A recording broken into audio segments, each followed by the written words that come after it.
At a family dinner, my brother looked at me across the table, his fork frozen in midair. His voice was calm, but the words detonated like a grenade. So, how's the new life in Portland? I laughed, confused to sound too high, too brittle. What are you talking about? Bethany, my best friend, my so-called sister, by choice, choked on her water.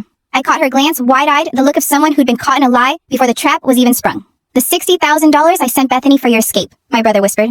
The room tilted. I smiled nervous, searching for the joke for some misunderstanding that would make sense of this nightmare. But Bethany's hand trembled around her glass. She told me you refused? Derek said, voice breaking. That you didn't care if you stayed with Dakota.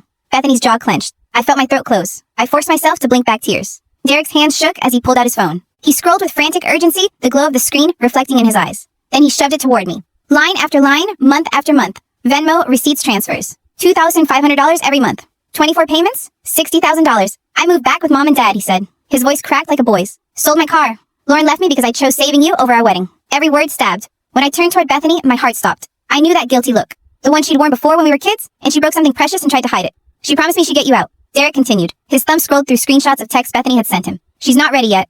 Almost got her out today. Keep sending. I'll keep trying. Bethany's wine glass slipped from her hand and shattered on the floor. The sound cut the silence open. You told me he wouldn't help? I whispered, my voice barely audible. The air went heavy, pressing down on my chest. Emily, you don't understand, Bethany started. Understand what I pushed back from the table so hard my chair crashed to the ground. That you watched him beat me unconscious and then you... My voice broke, but I forced it out. You comforted me after telling me you wished my family cared. My hand shook as I yanked down the collar of my turtleneck. Purple fingerprints bloomed on my throat, still visible from the last time Dakota's rage closed around my windpipe. They haven't healed.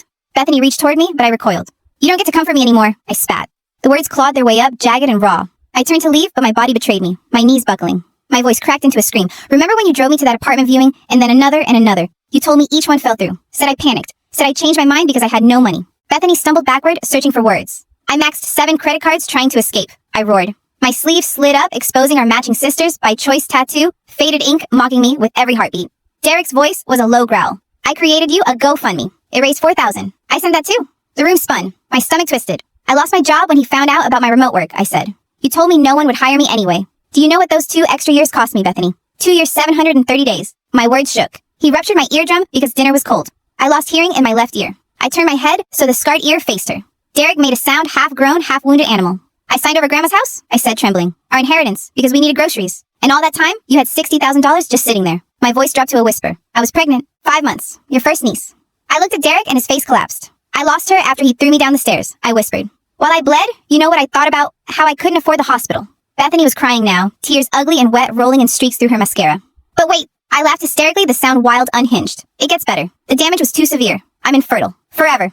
Bethany gasped, a hand over her mouth. I took a step toward her. You want to know the best part? You were my maid of honor at the wedding he forced me into. You held my bouquet while I married my monster, knowing you had my escape money in your bank account. Bethany screamed suddenly, her voice feral. I deserved to be a mother more than someone who couldn't even leave. Her words didn't register at first, then something cold slid down my spine. Where did the money go? Bethany. My voice was sharp, deliberate. Her face flushed crimson, a tell she couldn't hide. Where's my $60,000? Bethany's lips trembled. The words shot out like a confession she hadn't planned to give. I used it for IVF. The room fell silent. Even the clock stopped ticking. Derek rose slowly. His entire body shook. His hand gripped mine, checking my pulse like I might vanish. You stole her chance at children. To buy your own? He said, voice trembling. His eyes burned into Bethany. I used to have nightmares I'd be at Emily's funeral, everyone asking why I didn't help.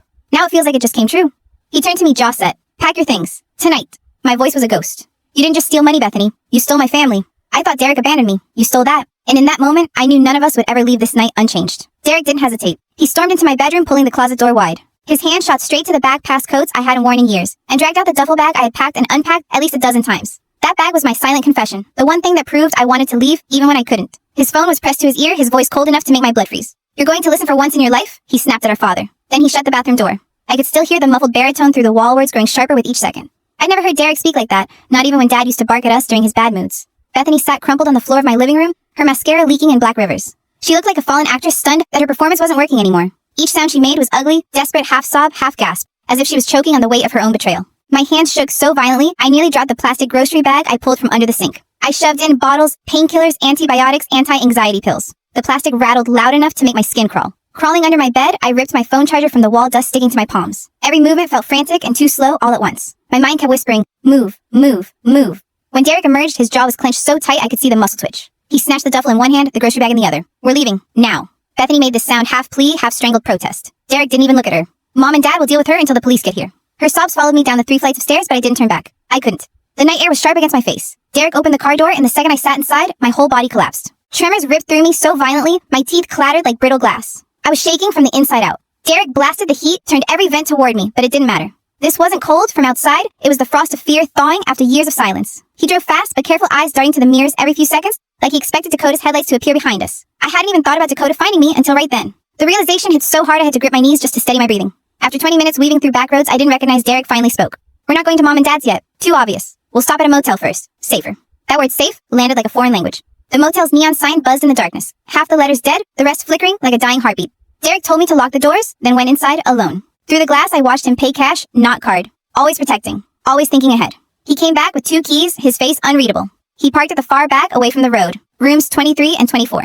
He unlocked both, propped the connecting door open, checked every bolt, every curtain. Watching him sweep each room made me realize how little I'd ever had. At Dakota's house, there were no locked doors for me. No privacy, no exits. I'm not leaving you alone tonight, Derek said, simply lowering himself onto the bed across from mine. That was when it hit me. Everything. The lies, the bruises, the years wasted. I broke. I sobbed so hard I couldn't breathe, each gasp ripping through me until I thought my ribs would crack. Derek didn't say a word. He just crossed the space and pulled me against him steady as a wall while I drowned in grief and rage. For the first time in years, I wasn't crying into a pillow or in a locked bathroom. I was crying into safety. At some point, exhaustion dragged me under. When I opened my eyes, daylight was leaking through the curtains. Derek sat by the window phone in his hand. His voice was quiet but steady.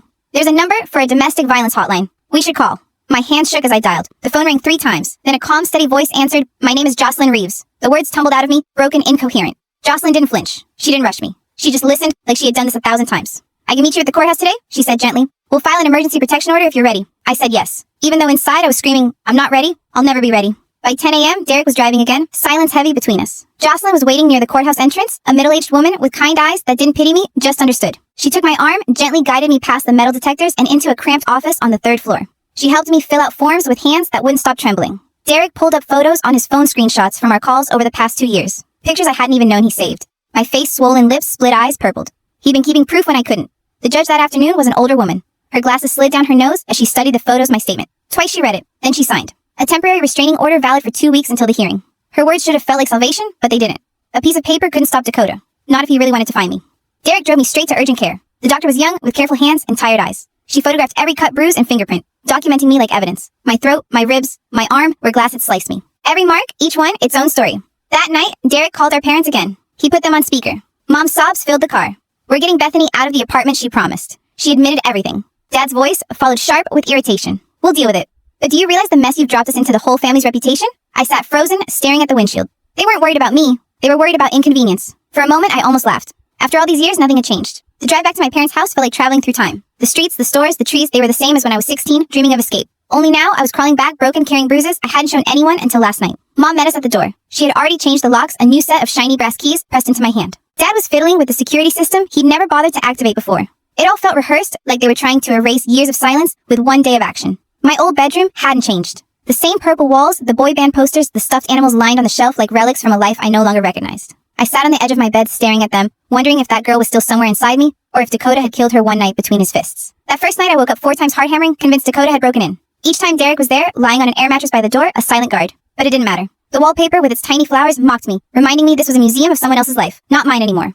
3 days later, Detective Winnie Guzman knocked on the door. She was older than I expected, streaks of gray in her hair, eyes that had seen too many stories like mine. She sat on the couch across from me, phone out, recording, asking me to start from the beginning. And I did. For 2 hours I talked. About the first slap, the broken jaw, the staircase that stole my baby, the inheritance signed away for groceries. My voice cracked. My throat burned. But I kept going because for once, someone was writing it down. Someone was making it real. Then Derek pulled out his phone. Screenshot after screenshot, every Venmo payment, every text from Bethany claiming I had backed out, that I wasn't ready, that she almost got me out today. He handed them over like weapons. Guzman's eyes narrowed as she scrolled slowly, capturing her own photos of his screen. "The DA will review this for possible fraud charges," she said, slipping her card into my trembling hands. "Call if you remember anything else?" Her words settled over me like a strange comfort. Fraud charges. The idea that Bethany might face consequences felt impossible, almost laughable. That afternoon, Jocelyn, the advocate from the hotline, called again. She'd found a civil attorney willing to meet with us. His name was Alistair Bowen. His office was downtown in a marble building that made me feel like an imposter in my worn-out sweatshirt. Alistair was younger than I expected. Glasses sliding down his nose, papers scattered everywhere. He didn't interrupt. He didn't pity. He just listened as Derek and I told the whole story. "You have a strong case," he said, finally. His voice was calm, measured. "This is theft and fraud. Bethany took money under false pretenses. We can sue for the full $60,000 plus damages for the years you were trapped." The legal words blurred together in my mind. Conversion restitution damages? But the meaning was simple. Bethany had stolen my chance to live, and now maybe I could take something back. He slid a stack of papers across the desk. "My fee comes from what we recover. Nothing up front." My hand shook as I signed each letter, a mixture of rage and relief. Derek read every page, his jaw tight, as if the ink itself might betray me if he wasn't careful. That night, I couldn't sleep. My mind replayed everything, searching for cracks. Something felt off. Derek had mentioned sending me GoFundMe emails, but I had never seen them. I opened my laptop and searched his email address. Dozens of messages flooded my screen. In my spam folder. My stomach dropped. Someone had created filters to automatically delete anything from Derek. The dates traced back 2 years, right when he started sending money. I froze. Bethany. She knew my passwords. We had shared everything once back when I believed in her more than anyone. Hands shaking, I opened one of the buried emails. There it was, the GoFundMe link. A page filled with photos of my swollen face. Derek's desperate plea for help. Strangers had donated $4,000 for me, money I never even knew existed. The betrayal hit me so hard, I threw up in the bathroom sink. When Derek heard me retching, he rushed in. I showed him the laptop. His face went pale, then cold. She filtered your email. His voice was barely a whisper. I nodded. He pulled out his phone, opening a folder. I saved everything. Every text she ever sent me. He scrolled, showing me message after message, where Bethany had cut him off from me. She doesn't want you at her graduation. She's too ashamed to come home for Christmas. She said, don't reach out again. Each lie was perfectly crafted, a scalpel slicing us apart while she played the loyal friend. I sat there shaking, bile still burning in my throat. She didn't just keep me trapped with Dakota, she cut me off from everyone who could have saved me. The manipulation was so deliberate it made me sick. For the first time, I realized Bethany hadn't just betrayed me. She had engineered my suffering. 2 days later, a listister began firing off legal letters like arrows to Venmo, demanding preservation of Derek's payment history. To GoFundMe, freezing the fundraiser records. To Bethany herself, requiring she maintain every bank statement. 30 days to comply or face public litigation. It should have felt empowering, but instead, my stomach churned. Evidence was safety, but it was also a mirror. Every document meant reliving years I wanted to bury. That night, Mom called a family meeting. Derek and I drove over. The house smelled the same as always, bleach and lemon polish, but the air was heavy. Mom's eyes were red, Dad's jaw set like stone. I suspected something was wrong with Dakota. Mom admitted, her voice cracking. At Thanksgiving, I saw the bruises. But I didn't want to interfere in your marriage. Her words landed like knives. She had seen. She had known. And she chose silence. Dad jumped in defensive. And now look. We're staring down a legal mess with Ethan's daughter. Lawsuits, fraud charges. This drags the family name through the mud. You want everyone in town whispering about us? I stared at him, stunned.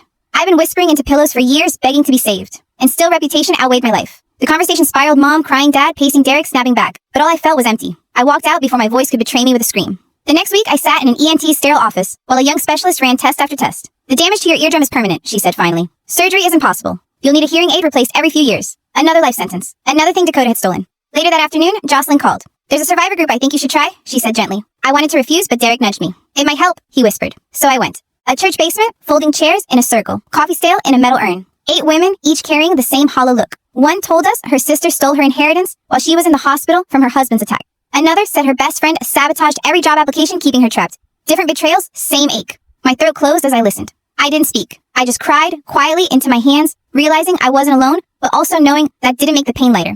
2 weeks into the temporary restraining order, Dakota started calling again. Different numbers, blocked IDs, sometimes crying, begging, sometimes raging, promising to find me no matter where I hide. Derek helped me log every voicemail, every threat. We filed another report at the police station, but the officer shrugged.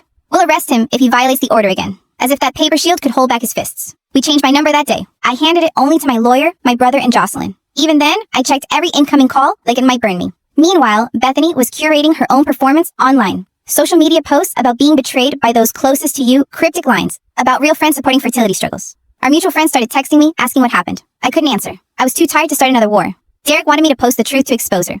But I wasn't ready to fight her and Dakota at the same time. I chose silence even if it tasted like poison. It was Catherine Walsh who broke through that silence, my new therapist. She didn't ask me to forgive. She didn't tell me to move on. She asked me about survival. How do you eat when your chest is tight? She asked. How do you walk into court without collapsing? She taught me breathing exercises, grounding techniques, how to plan safety in small steps. Healing isn't linear, she said. Some days standing up is victory. Insurance covered part of the cost, but each session still bled $40 I didn't have. I paid anyway because her voice made the chaos a little less deafening. One night after therapy, I stared at my reflection in the bathroom mirror. The bruises were fading, but the shadows under my eyes weren't. And I thought everyone told me not to interfere in my own life. My parents, Bethany, even my own fear. Silence had been the rule. And now I was the one paying its. A week later, a listister called with discovery results. His voice was clipped professional, but underneath, I heard the kind of restrained fury only lawyers get when they've seen too much. Yes, she spent money on IVF, he said. But that's not all. Hawaii. An $8,000 car down payment. Nordstrom. Weekly designer purchases. Vacations, restaurants, salons. Each word sank like a stone. While I was bleeding on the bathroom floor, Bethany was sipping cocktails by the ocean. While I pawned heirlooms to buy groceries, she was sliding a new card into her shiny leather wallet. I laughed high and hollow. So,